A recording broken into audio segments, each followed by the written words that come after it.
Hey guys, welcome back to my channel. In today's video, I'm going to show you how to buy from Trendyol in UAE or Saudi Arabia step by step. First, open the Trendyol website or app and log into your account. Once you are logged in, you can start browsing products as usual. Now look at the bottom right side of the screen where you will find the country selection option. Tap on it and you will see a list of available countries and regions. From here, choose UAE depending on your location. Once selected, the website will refresh automatically and show products, prices, and shipping options available for your country.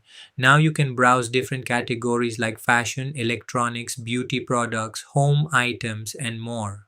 Select any product you want to buy and open the product page.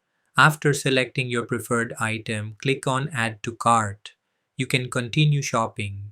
Once you finish shopping, go to your cart section to review all your selected items. Now proceed to checkout. Here you need to enter your delivery address correctly in the UAE. After that, choose your preferred payment method such as debit card, credit card, or other available payment options. Double check your order details, shipping address, and payment information carefully. Finally, click on the checkout or place order button to complete your purchase. After placing the order, you can track your shipment. And that's it for today's video.